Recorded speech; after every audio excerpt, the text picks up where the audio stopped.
Anda masih bersama kami dalam Kominfo Newsroom. Pemirsa, normalisasi Kali Ciliwung terus berlanjut dan ditargetkan rampung pada tahun 2024. Dalam tinjauannya, Presiden Joko Widodo menegaskan normalisasi tersebut dapat mengurangi banjir di Jakarta.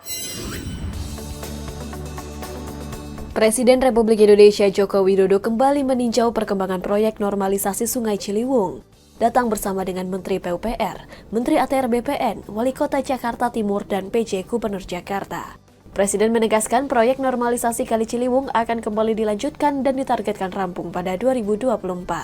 Proses normalisasi Kali Ciliwung sempat terhenti cukup lama. Proses normalisasi masih menyisakan sekitar 17 km. Mengejar target 2024, proses pembebasan lahan pun dipercepat. Salah satunya lahan di Rajawati, Pancoran, Jakarta Selatan yang baru saja dibebaskan. Sementara di titik lain baru akan dimulai pembayaran pembebasan lahannya. Ya pembebasan ini nanti yang akan melakukan adalah Menteri ATR BPN plus Gubernur DKI dan tentu saja Wali Kota. Di kesempatan yang sama, Presiden juga mengatakan upaya penanganan banjir Jakarta akan mendapat bantuan dari Bendungan Ciawi dan Sukamahi di Kabupaten Bogor, Jawa Barat. Kedua bendungan itu merupakan bagian dari sistem pengendalian banjir dari hulu ke hilir. Selain Ciliwung, Presiden juga menyebutkan masih ada 12 sungai di Jakarta yang perlu dinormalisasi sebagai upaya mengatasi banjir di ibu kota. Saya berikan target tadi dalam 2 tahun, artinya akhir 2024, yang 17 kilo itu insya Allah selesai. Sehingga normalisasi Sungai Ciliwung betul-betul rampung. Dan ini akan sangat mengurangi yang namanya banjir.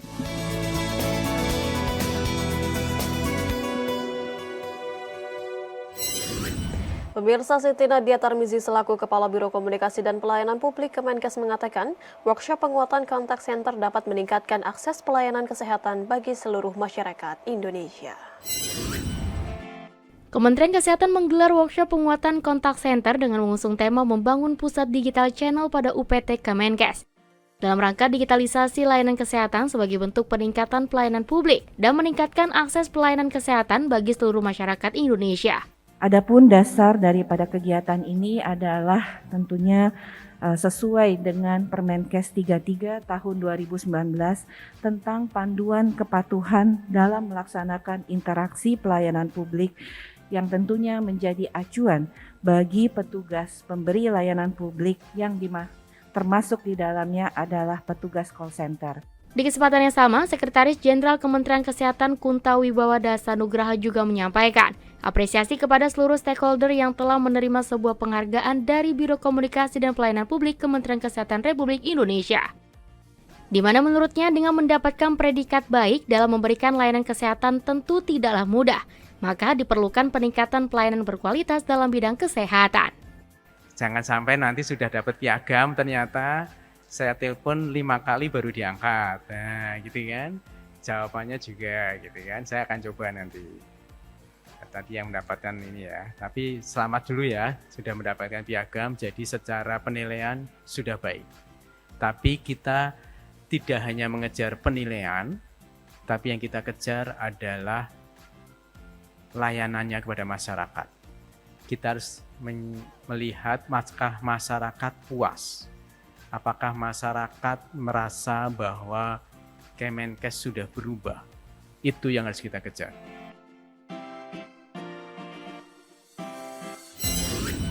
Meski kasus COVID-19 di Indonesia semakin melandai dan status PPKM telah dicabut, Indonesia tidak serta-merta masuk ke dalam fase endemi.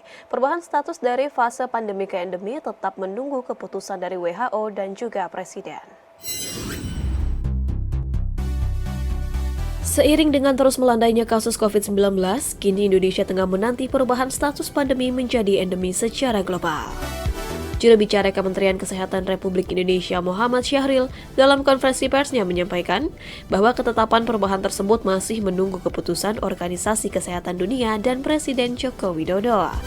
Tak hanya Indonesia, Negara di seluruh dunia pun saat ini tengah mengusahakan status pandemi dicabut apabila parameternya sudah sangat terkendali dengan mengacu pada 2 status kedaruratan kesehatan yang berlaku di Indonesia untuk melindungi masyarakat dari risiko penularan. Adapun 2 status kedaruratan kesehatan tersebut yakni meliputi Keputusan Presiden Nomor 11 Tahun 2020 tentang penetapan kedaruratan kesehatan masyarakat COVID-19 dan Kepres Nomor 12 Tahun 2020 tentang penetapan bencana non-alam penyebaran COVID-19 sebagai bencana nasional. Apakah pandemi 19 akan dicabut pada bulan Agustus?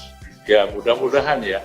Artinya mudah-mudahan bukan hanya bangsa Indonesia, tapi bangsa yang lain pun mengusahakan status pandemi ini dapat dicabut apabila parameter-parameter tadi memang sudah sangat terkendali.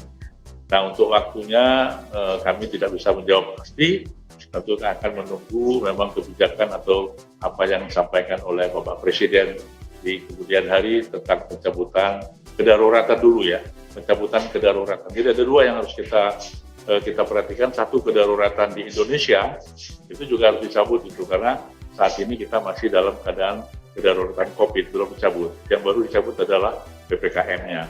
Kemudian kedaruratan pandemi itu kewenangan dari WHO.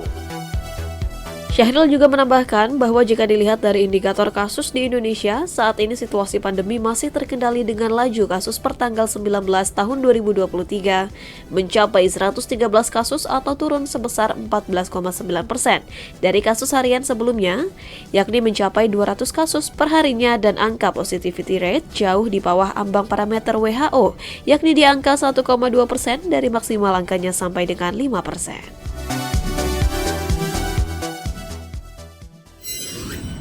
Sesaat lagi kami akan kembali dengan informasi mengawal pemilu di ruang digital untuk Indonesia Maju. Sesaat lagi.